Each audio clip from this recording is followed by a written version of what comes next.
range of issues. It wasn't just 42 days, there were 10 issues in total.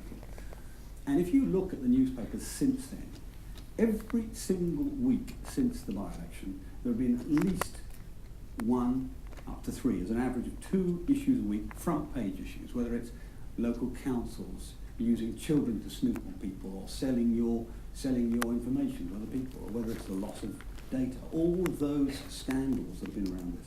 But that would have happened anyway. No, they wouldn't have been so conscious of it. It wouldn't necessarily be front page news. It might have been page 15 or whatever. When you sensitise things, when the news desk realise something is of high political salience, then they start to push things up the agenda, and that's what's happened. And you'll see it'll just continue now. It'll build and build and build, and I hope will prevent the government doing a whole series of things. And it will mean when we get into power, things like the ID card, cancelling the ID cards, we'll have a lot of public support for. And it was interesting because at the time I knew, one thing I did know was going to be not the most painful, but one of the more painful things about it, was that the political press, the political commentators, would ask the Talleyrand question, the famous question that Talleyrand said that when he was told the Russian ambassador had died, he said, "I wonder what he meant by that." Well, I knew that would happen. People would try and work out, what is the complicated subplot? It's very simple.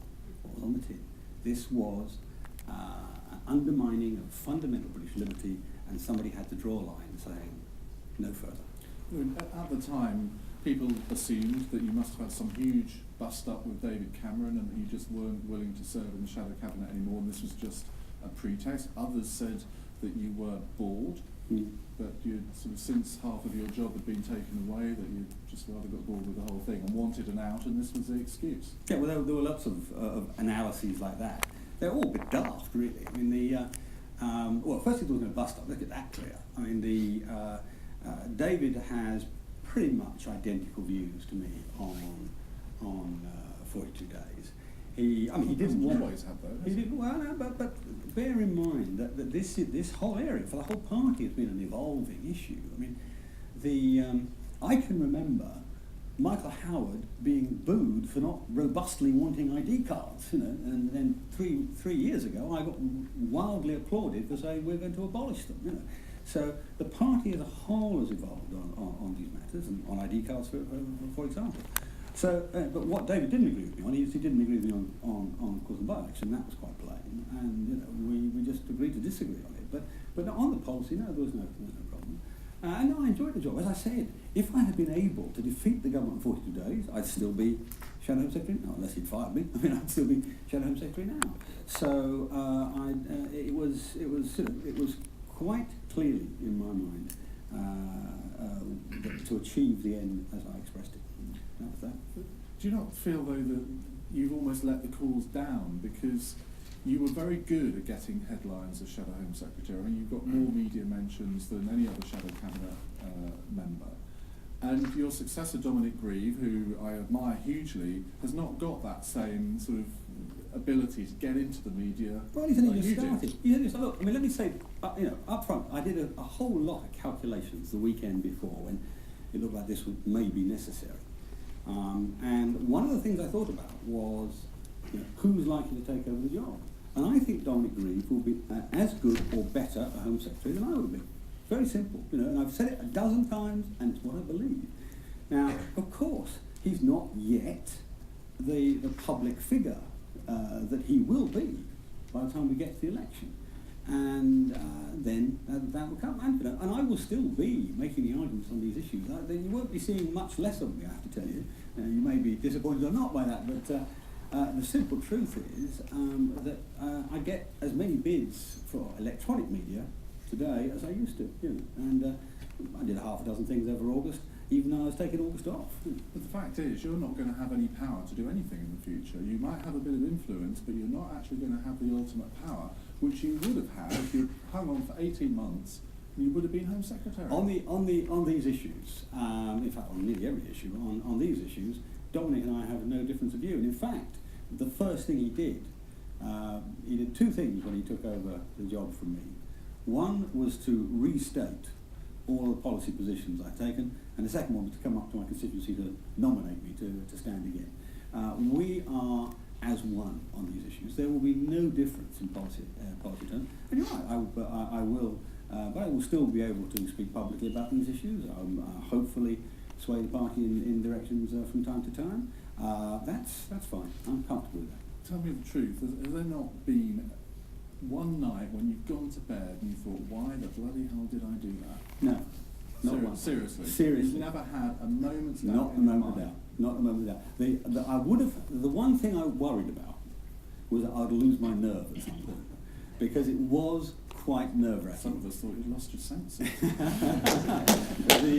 But you know, it's and you know, one or two of my constituency workers are here, and they certainly felt it a bit nerve-wracking. So I was worried I might, because it was quite testing. There's no doubt about that. It was quite testing. But no, I haven't for 1 minute. You know, the issue is so important. It's important to what Gordon Brown wrote,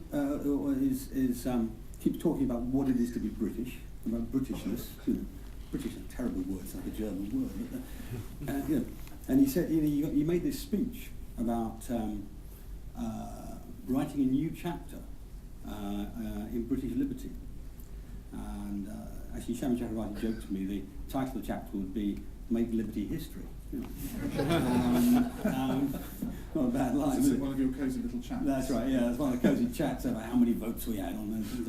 And the raw truth is, what makes this country different from, and for many centuries, different from virtually every other country in the world, was the relationship between the citizen and the state, and the level of freedom that Britain has. And even today, although all the European countries are free now, it's not the same. And the only countries that are like have a real degree of that sort of power vested in the citizen rather than the state are countries which are almost offspring of ours, from America to India, from Canada, Australia. They have a similar sort of structure with the common law defences, with the balance of power in Parliament and so on. All those things make us what we are. It's why we are a more influential country than any other country of our size in the world in terms of the way we think, the way we do our politics, right through to our creativity, our science, our engineering, the Industrial Revolution. All of those came out of that freedom. And somebody once said, that it's sometimes easier to win freedom than to keep it.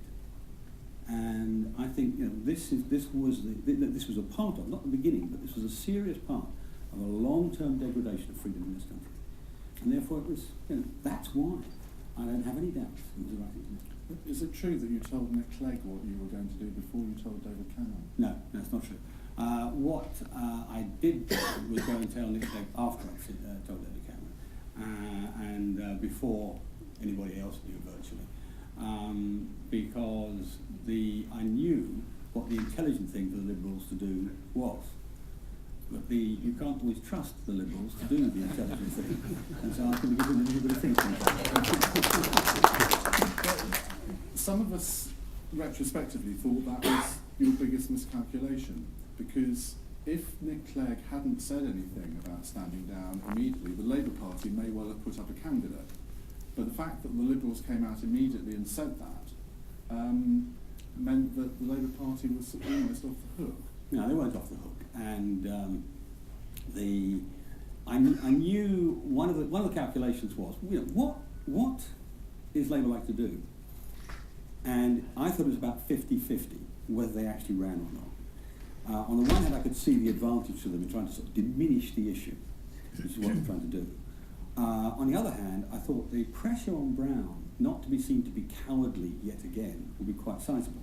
And it was actually several days before they eventually decided not to run. It was one of these things which was in the balance, and that's pretty much what I calculated. Frankly, it didn't matter at the end of the day. They couldn't suppress the issue. I knew I could get other people to take part, whether it was Tony Benn or Bob Geldof or people like that, to actually draw other people's attention to it. That's what we did.